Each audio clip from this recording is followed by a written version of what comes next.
Olá, aqui é o professor Lucas e eu vou estar falando com vocês hoje sobre a Revolução Russa, assunto que vocês já estudaram e já estão um pouquinho espertinhos nesse assunto. Eu praticamente estou muito empolgado com esse assunto, porque é um assunto muito incrível, ele é muito radical, ele é muito curioso, muito polêmico, causa muita discussão. É... Enfim, é polêmico e o que é polêmico é bom, né? É bom para discutir. Bom, eu elaborei um texto.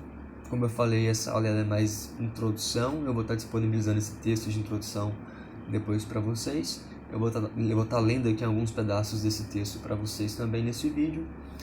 E é isso. Eu acho que a introdução é muito importante porque através dela a gente compreende melhor todo o processo, né? Se você não tem uma boa introdução, você fica meio perdido na coisa.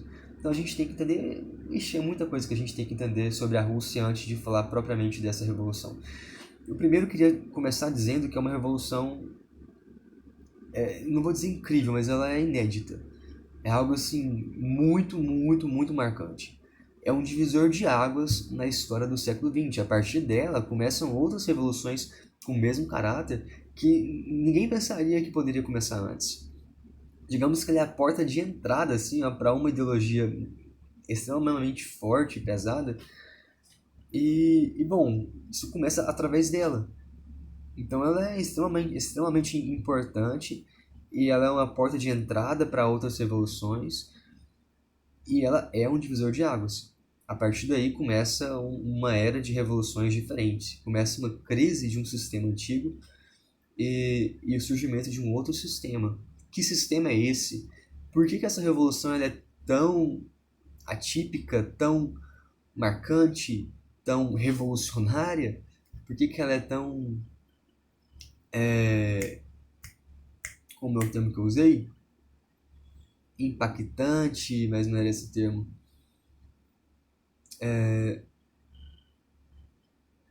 Enfim, que seja. Mas por que ela é tão isso?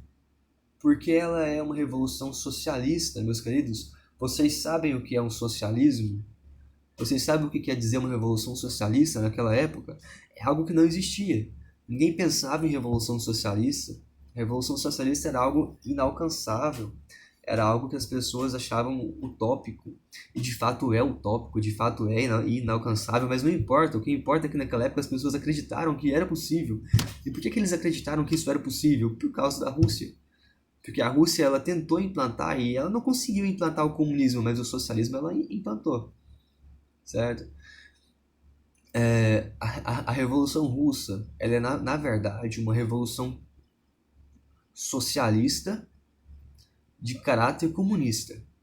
Quer dizer o seguinte, a intenção final da revolução é o comunismo de Marx, marxista. Só que a revolução ela se dá através de um socialismo comum.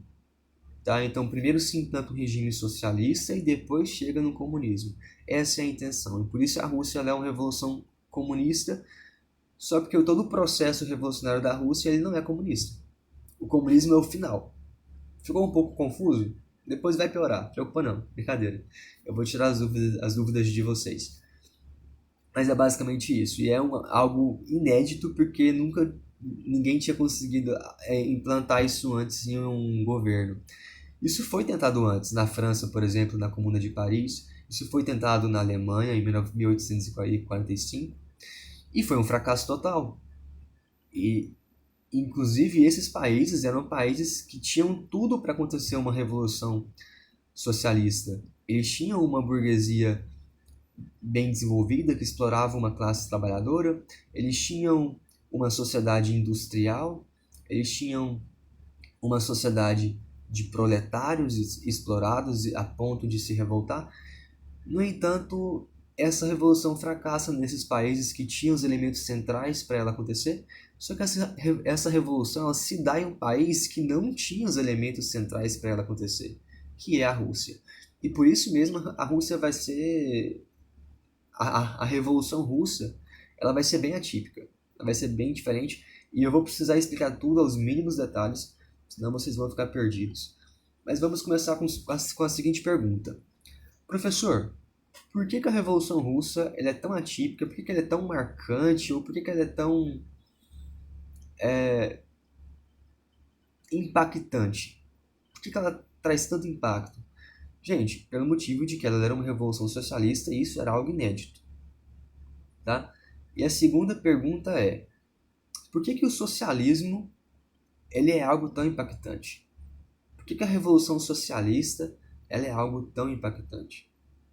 Tá, para compreender isso, eu quero que vocês usem a sua imaginação, tá? Para o que eu vou propor. Então, se quiser fechar o olho, fica à vontade, mas use a sua imaginação. Eu quero que vocês imaginem um mundo de pessoas que são muito tristes. Essas pessoas elas são muito tristes porque elas não têm tempo para a família, elas não têm tempo para lazer e principalmente elas não têm dinheiro para nada, porque elas ganham muito pouco. Esse mundo é dividido em uma classe trabalhadora que ganha muito mal, que é muito explorada, que tem todos esses malefícios que eu falei, e essa classe ela é a maioria. Então a maioria das pessoas nesse mundo que eu te proponho a imaginar são tristes, ganham pouco e são pobres e vivem muito mal, não têm uma vida digna, tá? E a minoria desses países, perdão, a minoria dessas pessoas vive bem. Uma minoria bem pequenininha vive bem, vive muito bem, tem todo o lazer possível, tem toda a dignidade possível e vive às custas dessa classe trabalhadora, dessa classe pobre, tá? Então perceba esse mundo. Ainda falando um pouquinho mais sobre essa classe pobre, imagina que essa classe trabalha tanto e ganha tão pouco que não sobra tempo para fazer mais nada. E toda a existência dessa pessoa se resume em uma rotina de trabalho intensa dentro de uma fábrica, fazendo movimentos mecânicos repetitivos que não demandam criatividade e nem espírito artístico. Nada. Simplesmente essas pessoas fazem trabalhos mecânicos. Isso é bom? Você imagina uma sociedade feliz? Você imagina que essas pessoas estão bem? Beleza. Fica com essa pergunta para você. Eu quero que você imagine esse lugar.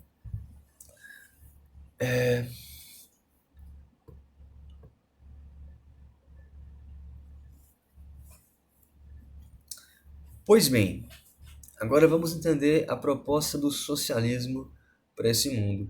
Lembrando que, de acordo com esse mundo que eu descrevi para vocês, é basicamente a visão do nosso mundo normal, só porque é a partir de Marx.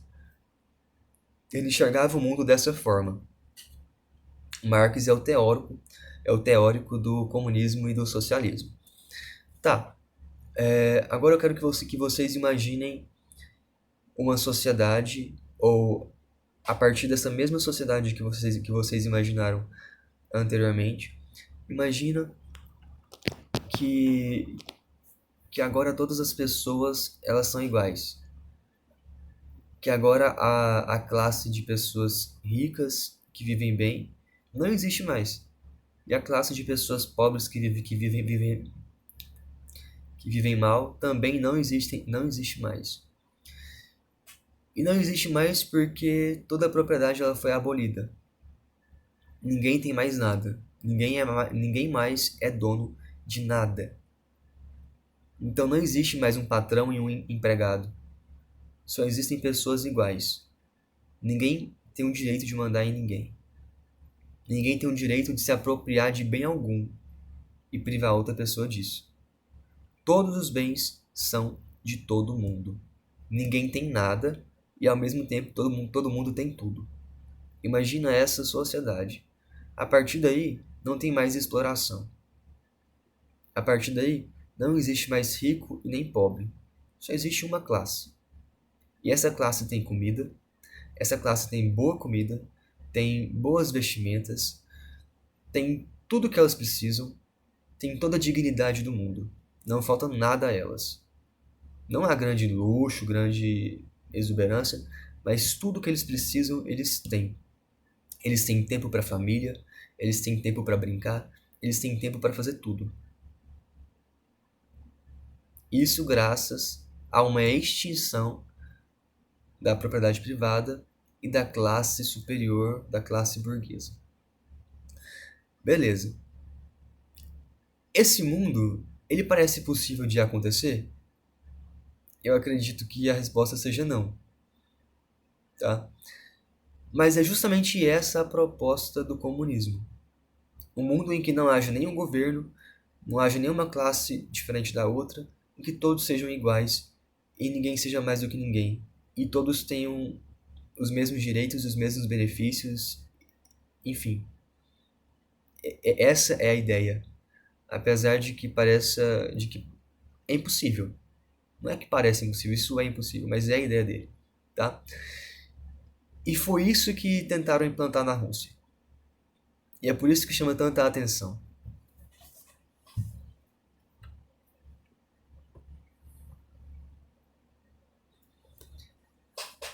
Bom, a Rússia, ela foi chamada de União Soviética, e agora você entende por que foi algo tão revolucionário, né? E olha que a nossa aula ainda nem começou. E para compreender esse processo revolucionário, a gente vai falar de alguns pontos, tá? Eu já introduzi para você qual que é a ideologia dessa revolução e por que ela é tão impactante. Agora a gente tem que entender qual é o contexto dessa revolução e tem que entender também os conceitos principais dessa revolução. Então, vamos deixar bem claro alguns termos. Vamos entender a Rússia, tá, pessoal? Gente, imagina a Rússia. Tem uma visão de Rússia? Ali atrás de mim tem um mapa e nele está mostrando um país gigantesco laranja. É o maior país do mapa. Estão vendo? Pois é, a Rússia. A Rússia era o maior, ela é até hoje o maior país do mundo, com maior extensão territorial. Então ela é uma potência geográfica muito grande, é uma potência em questão de riquezas minerais, é uma terra rica. Só porque naquela época a Rússia tinha, digamos que uma situação econômica bem diferente do que ela tem hoje. Bom, não quero passar o carro na frente dos bois, então vamos com calma. Deixa eu falar primeiro da religião da Rússia. Qual que era a religião da Rússia e qual que é a importância disso na Rússia? Bom, a religião tinha grande importância na Rússia, sim, porque a igreja ela tinha grandes extensões de terras. Basicamente, as terras se concentravam nas mãos da nobreza, que é chamada também aristocracia, e da igreja, basicamente. A nobreza era uma nobreza feudal, com direitos e poderes feudais ainda, mas a gente está falando da igreja, né? Que igreja é essa? É a Igreja Católica Ortodoxa. O que é a Igreja Católica Ortodoxa? Gente, é a Igreja Católica, do jeitinho que é a católica que a gente conhece, só porque ela não obedece o Vaticano. Ela é separada do Vaticano. Ela é uma igreja considerada católica ortodoxa grega. É a igreja que a gente conhece aqui no Brasil é a católica ortodoxa romana. Mas basicamente é a mesma igreja, inclusive não há uma divisão clara entre as duas. Tá? Acontece que essa religião, essa parte da Igreja Católica, ela era muito influente na Rússia, muito mesmo. De modo geral, a sociedade era muito católica. Lembrando que a Rússia ela tinha uma complexidade étnica muito grande, então havia vários povos lá que não eram católicos e que inclusive praticavam outras religiões, falavam outras línguas, mas a maioria do povo era católico. Isso porque a maior parte da Rússia consiste na Sibéria, que é um povo de etnia eslava. Então a maior parte da população russa tem uma etnia comum, que é o eslavo. E essa etnia ela tem uma cultura semelhante, e dentre essas semelhanças a gente pode citar aí o catolicismo ortodoxo. Tá? Mas não é a única etnia, de longe não é. Existem várias outras etnias na Rússia. E eu vou falar mais sobre isso quando eu estiver falando sobre geografia, que inclusive é o próximo tópico. Tá? A geografia da Rússia. Bom, como eu já falei, a geografia da Rússia, a Rússia consiste no maior país do mundo, e esse país ele tem uma complexidade racial muito grande, existem várias raças que integram esse país, existem vários povos, esses povos falam línguas diferentes, têm culturas diferentes, religiões diferentes. A gente pode citar aqui os mongóis, né, parte da China. A gente pode citar aqui o leste europeu, como os países da região báltica ali. A gente pode citar alguns países ali, como a Ucrânia, né, que tem muita semelhança com a Rússia, mas o que eu quero dizer é o seguinte: além do povo eslavo, a Rússia tem vários outros povos, tá? A maioria é eslava, a maioria fala o russo, a maioria compartilha uma certa cultura, mas a Rússia é muito maior do que isso. E é por isso que a Rússia ela é um império, ela não é um país, um simples país, ela é um império, certo? Beleza. O que mais a gente pode falar sobre a geografia da Rússia? Bom, por ser um país extenso, e ter dentro de suas fronteiras vários povos com diversas culturas e nacionalidades, a Rússia era na verdade um império. A maior parte do império era gelado e extremamente frio, extremamente gelado durante o inverno. O inverno russo chegava a menos 40 graus e até mais do que isso. A Sibéria ela é um lugar bem gelado. Você deve ter ouvido, sei lá, talvez ter ouvido falar da Sibéria com relação àquele cãozinho husky siberiano que eu citei no outro vídeo. Só estou falando isso para citar que a Rússia é um país extremamente gelado e às vezes congelante. E por ser extremamente gelado, o mar da Rússia às vezes congela e fica quase impossível trafegar, quase impossível navegar através desse gelo. Isso é uma das suas características. O que mais a gente pode falar sobre a geografia da Rússia? Basicamente só isso. Agora, o idioma. Como eu falei, a Rússia fala o russo. Só porque não é o único idioma da Rússia. Até porque o povo da Rússia não é só o povo eslavo. Existem outros povos. Então, por isso, o idioma, digamos que... um idioma culto, um idioma que ele é usado como língua universal, é o francês.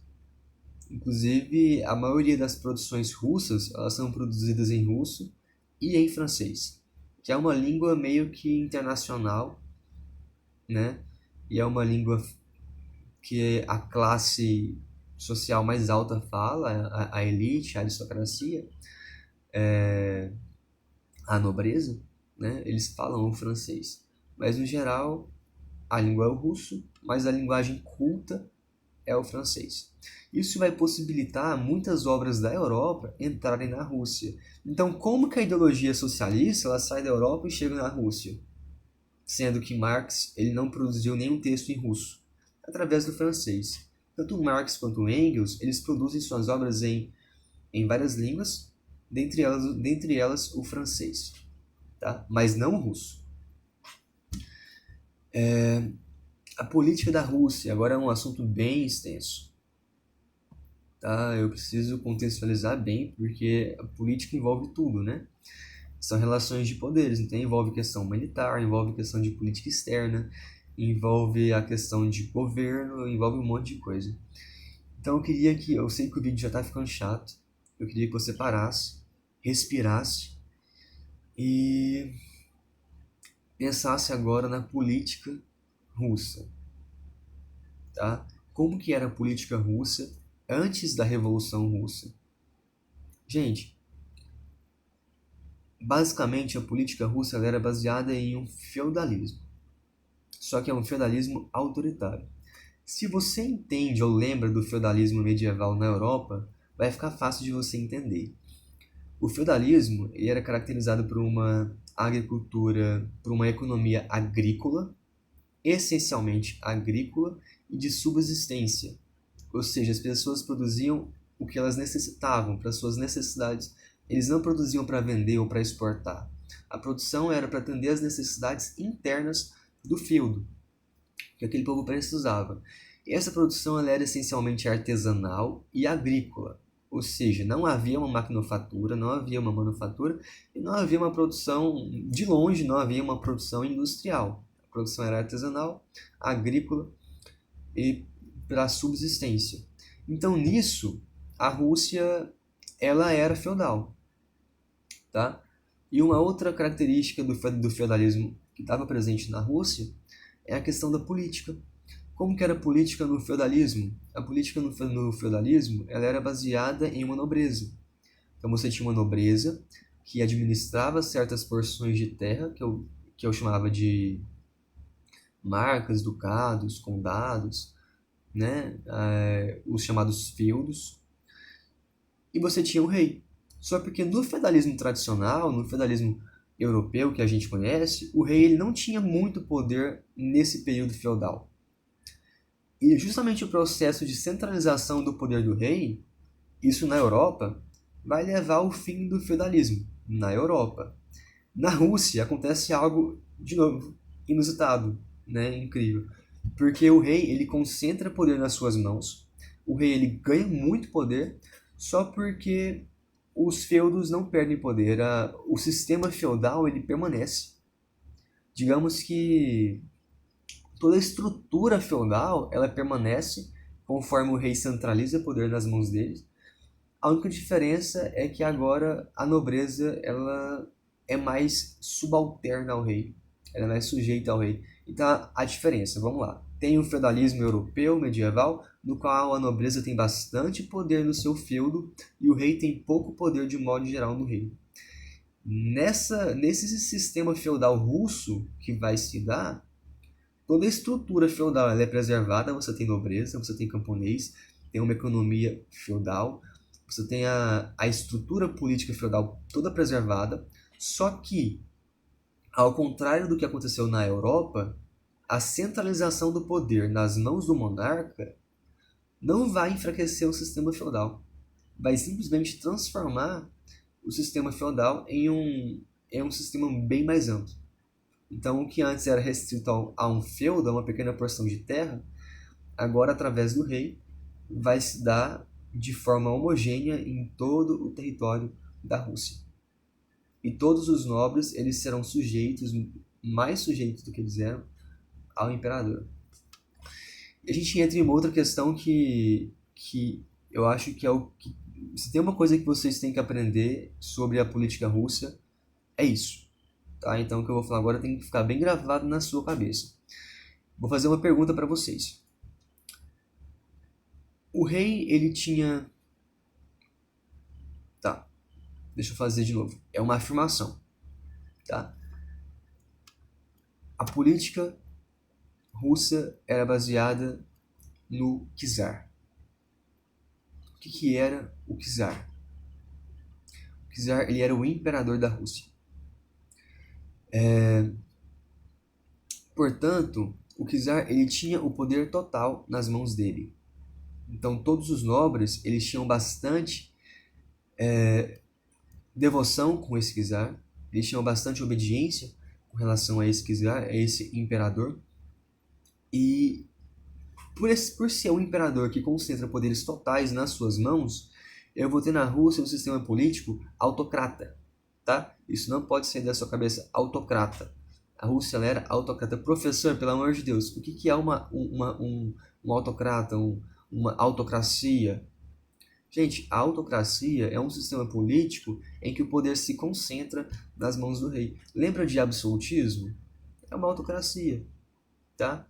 Autocracia quer dizer eu mesmo, poder por mim mesmo.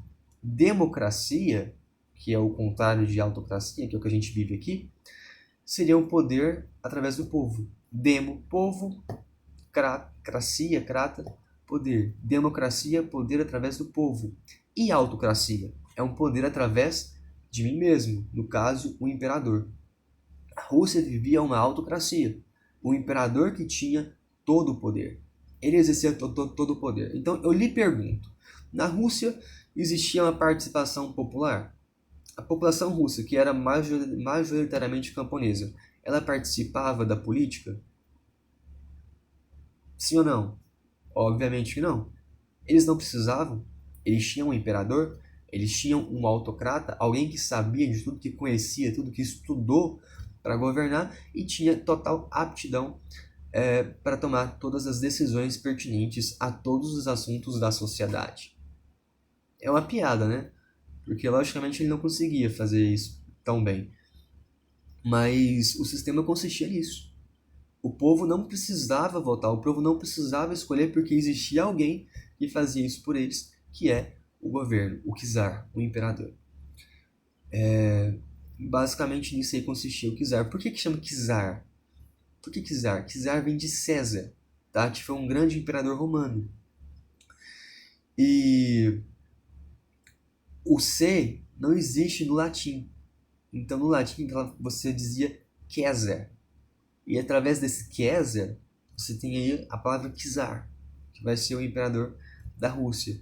A mesma lógica vale para o Kaiser alemão, que também é um imperador dentro da Alemanha. A mesma lógica. Beleza. Sobre política, será que a gente falou sobre tudo que tinha que falar?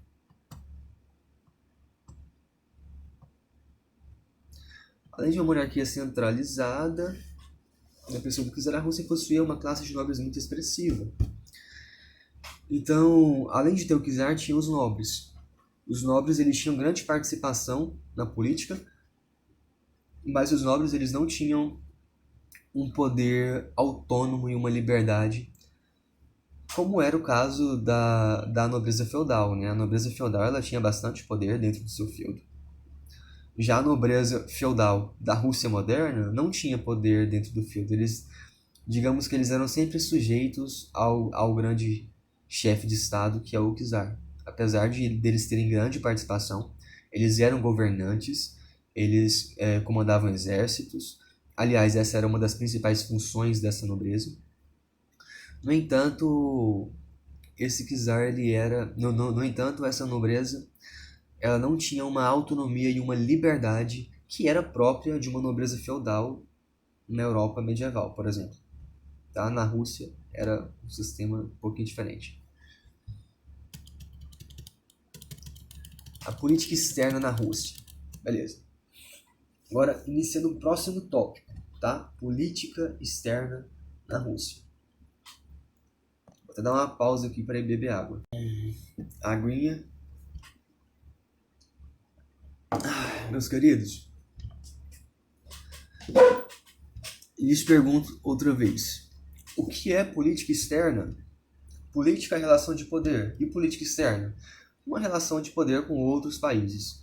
Ou seja, política externa está relacionada às alianças políticas que a Rússia faz com outros países, as inimizades, quais são os inimigos da Rússia, e é basicamente isso. Então, falando de novo de uma Rússia pré-revolucionária, como que era a sua política externa? Galera, por ser uma economia feudal, e por ser uma política feudal também, eu devo saber que a Rússia ela não tinha já que é feudal, ela não tinha uma relação comercial intensa com outros países, porque o seu comércio mal dava para ela. A Rússia ela mal produzia para ela própria. Tá? Basicamente, a produção do camponês mal dava para o próprio camponês. Então, com relação a comércio, não havia uma política externa muito forte. Mas havia sim alianças, havia sim inimigos. Por exemplo, pela questão do Mar Báltico, perdão, pela questão do Mar Negro, e vamos relembrar aqui que a maior parte do mar da Rússia era congelado, ele era muito difícil de navegar. A Rússia ela tinha a opção de fazer uma navegação por via de uns 3 mares. Tive que pausar aqui porque recebi uma mensagem aqui dizendo que a memória está ficando cheia e o vídeo vai acabar a qualquer momento. Então, se acabar o vídeo, você já sabe, a memória encheu. Mas eu lembrei, eu já expliquei esse assunto para vocês, a questão do mar gelado e o mar quente da Rússia. A Rússia ela precisa de um mar quente para fazer comércio, enfim. E essa questão ela se repete na Primeira Guerra Mundial, então vocês já sabem. Ela luta pelo mar quente, na verdade é o mar do norte, o mar negro, perdão. E há uma guerra com uma região desse mar negro que é chamada Crimeia, que é uma região que está dividida ali entre a Rússia e a Ucrânia. Bom, há uma guerra nessa região pela Crimeia, para que a Rússia tenha o controle dessa região e possa criar um porto ali que dê ela acesso ao Mar Negro. A Rússia perde essa guerra, tá? Há uma outra guerra nessa questão da Crimeia. A Rússia ela